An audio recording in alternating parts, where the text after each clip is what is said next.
Assalamualaikum warahmatullahi wabarakatuh. Saya Siti Fatimah Triuliana Arsad, NIM 18920420029, Program Studi Pendidikan Akuntansi kelas C. Baik, saya akan menjelaskan perencanaan strategi dari salah satu perusahaan, yaitu PT Pertamina Persero.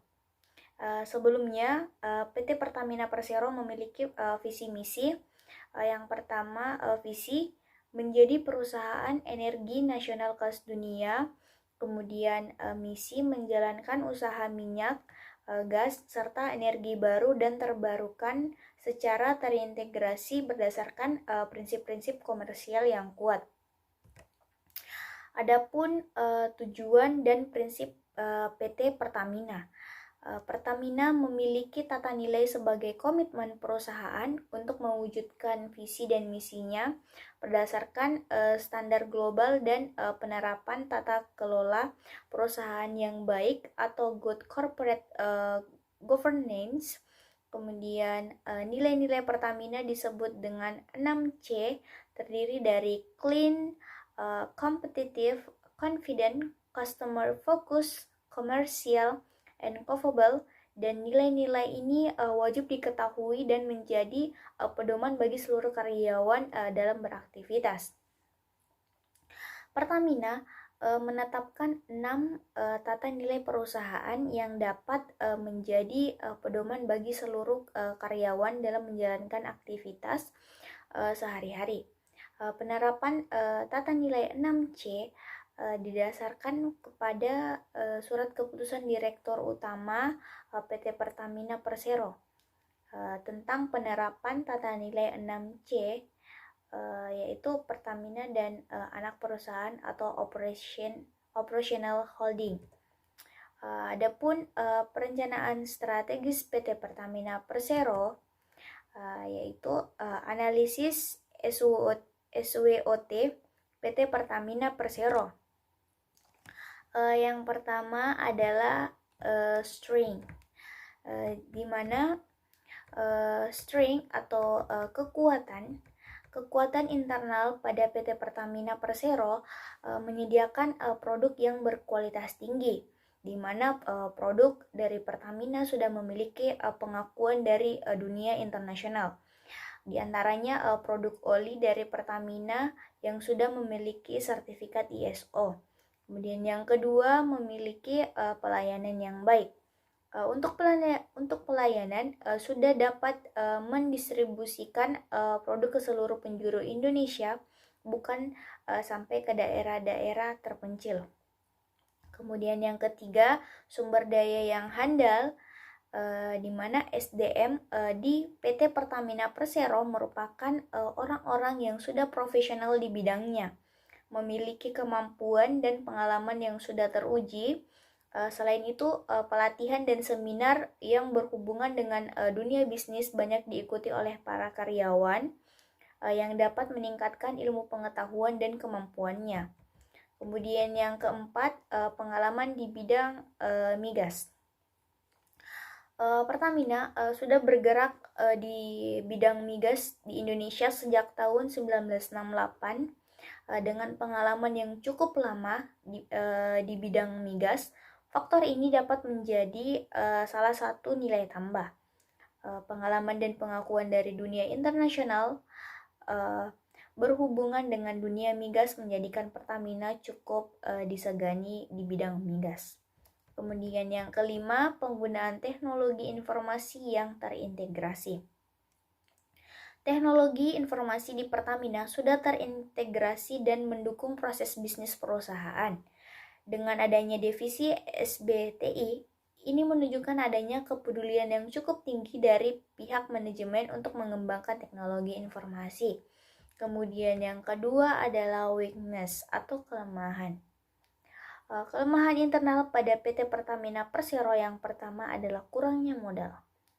Kendala Pertamina saat ini adalah kekurangannya modal dalam hal kegiatan eksplorasi dan eksploitasi sumber daya alam, sehingga pihak manajemen membangun kerjasama dengan pihak asing untuk melakukan tersebut. Kemudian yang kedua, masalah birokrasi yang menghambat kinerja.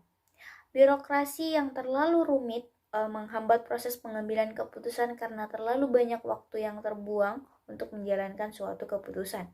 Kemudian yang ketiga, penetapan karyawan yang tidak sesuai dengan kemampuan atau sumber daya manusia di PT Pertamina banyak yang penempatan dan penggunaannya tidak maksimal sehingga mengurangi efektivitas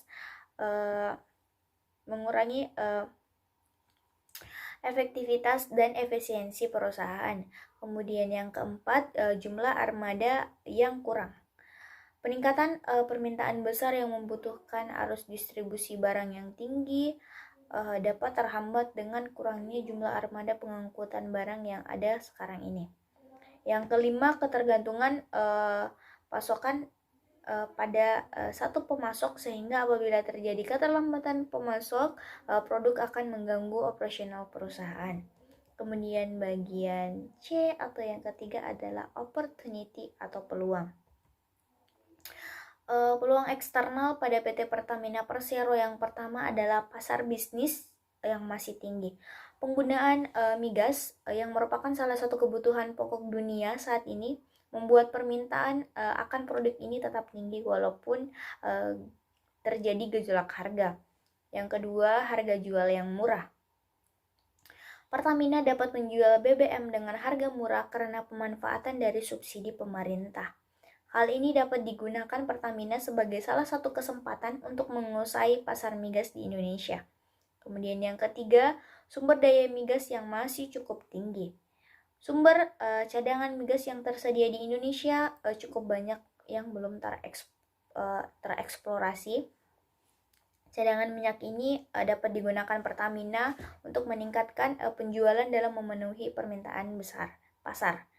Kemudian yang keempat, produk atau nilai oktan tinggi yang menghasilkan pembakaran yang lebih bersih atau non-subsidi yang bisa jadi menggantikan dominasi penjualan premium. Kemudian yang kelima, sebagai pimpinan dalam pasar bahan bakar minyak atau BBM, PT Pertamina Persero memiliki kesempatan untuk mengubah pelayanan yang kurang baik dan mengubah image yang tertancap di benak konsumennya, menjadikan konsumennya menjadi konsumen yang memiliki loyalitas tinggi pada PT Pertamina Persero. Kemudian yang terakhir, bagian D adalah threats atau ancaman. Ancaman eksternal pada PT Pertamina Persero pertama, masuknya pihak swasta untuk beroperasi di bidang non-BBM. Dengan masuknya pihak swasta yang bergerak di bidang non-BBM, cakupan pasar Pertamina dalam hal non-BBM seperti oli menjadi berkurang. Hal ini menjadikan pendapatan Pertamina menjadi berkurang. Kemudian yang kedua, makin banyaknya pihak swasta yang melakukan eksplorasi migas di wilayah Indonesia. Pihak swasta yang melakukan eksplorasi migas di Indonesia kadang mempunyai dana dan peralatan yang lebih bagus dibandingkan Pertamina. Hal ini menyebabkan lahan minyak mentah yang kaya akan cadangan minyak akhirnya dikelola oleh pihak swasta. Yang ketiga, pengaruh intervensi. Dikarenakan Pertamina merupakan perusahaan multi internasional, maka adanya pengaruh-pengaruh intervensi di dalam tubuh Pertamina khususnya pada posisi manajemen strategis seperti Dewan Komisaris. Intervensi ini menyebabkan terbatasnya ruang gerak manajemen untuk menentukan kebijakan yang akan diambil. Kemudian yang keempat, ada pasar bebas. Dengan adanya pasar bebas, perusahaan asing yang bergerak di bidang migas diperbolehkan untuk memasarkan hasil produknya di wilayah Indonesia. Hal ini akan meningkatkan persaingan bisnis yang ketat. Kemudian yang kelima atau yang terakhir, image bahwa produk yang ditawarkan kompetitor atau Shell dan Petronas memiliki tingkat kualitas yang lebih baik, menjadikan ketertarikan konsumen untuk berganti produk konsumsi.